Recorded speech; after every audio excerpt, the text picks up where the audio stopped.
கதை. சரியா? ஒரு குளக்கரையில் குருவும் சீடனும் உட்காந்துருக்காங்க. அங்கே சீடன் வந்து குரு கிட்ட பல கேள்விகளை கேட்டுட்ருக்காங்க. அதுக்கு குரு வந்து நிதானமாக பதில் சொல்லிட்டு இருக்காரு. அப்புறம் திடீர்னு சீடன் வந்து குரு கிட்ட சுயநலம் இல்லாத அன்புக்கு சுயநலமான அன்புக்கு என்ன வித்தியாசம் அப்படின்னு சொல்லி கேட்குறாரு. குருக்கு ஒன்றுமே புரியல. எப்படி சீடனுக்கு புரிய வைக்கிறதுன்னு தெரியல. சுற்றி முற்றி பார்க்குறாரு.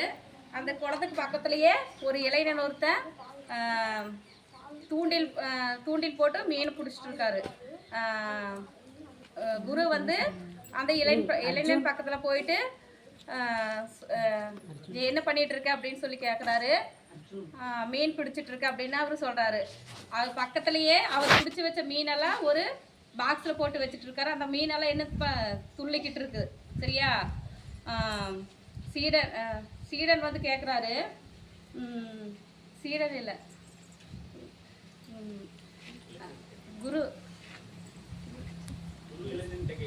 குரு வந்து இளைஞன்ட்ட கேட்குறாரு.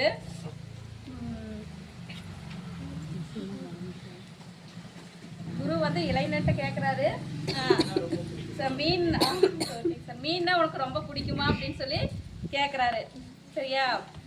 மீன்னா எனக்கு ரொம்ப உயிர் அப்படின்னு சொல்லி அந்த இளைஞன் வந்து சொல்கிறான். உடனே அவ்வளோ பிடிக்குமா மீன் அப்படின்னு சொல்லி கேட்டதுக்கு, இந்த குளத்துல மீன் வந்து நிறைய இருக்குது, உங்களுக்கு வேணும்னா நீங்களும் எடுத்துகிட்டு போங்க அப்படின்னு சொல்கிறாரு. உடனே குரு வந்துட்டு இல்லை எனக்கு வேணாம் அப்படின்னு சொல்லிட்டு சிரிச்சுட்டே போயிடுறாரு. அடுத்தது இதையெல்லாம் யார்? அந்த சீடன் வந்து பார்த்துட்ருக்காங்க. சரியா? அடுத்தாப்புல யார்? ஒரு வயதான முதியவர் ஒருத்தர் அந்த வழியாக வர்றாங்க. சரியா? அவர் கையில் ஒரு வெள்ளை நிற பை வந்து கொண்டு வர்றாரு. அந்த பையில் என்ன கொண்டு வர்றாருன்னா பொறிக்கு வந்து கொண்டு வர்றாரு. அந்த பொறியை கொண்டு வந்து என்ன பண்ணுறாரு, அந்த குளத்துல இருக்கிற மீனுக்கெல்லாம் போடுறாரு. அந்த மீன் வந்து நிறைய மீன் வந்து அந்த பொரியை வந்து சாப்பிடுது. சரியா? உடனே இந்த ரெண்டையுமே இதெல்லாம் யார் பார்த்துட்டு இருக்காங்கன்னா சீடன் வந்து பார்த்துட்டு இருக்காரு. இதில் என்னன்னா அந்த இளைஞன்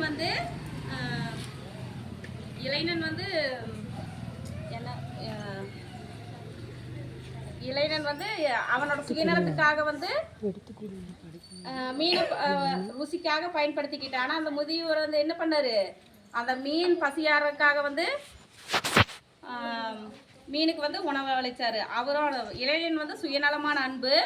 ஆனால் முதியவர் என்னது, சுயநலம் இல்லாத மீனுக்காக உணவளிச்சாரு. அப்போ மற்றவங்களுக்கு ஹெல்ப் பண்ணுறது தான் என்னது உண்மையான அன்பு. தேங்க்யூ.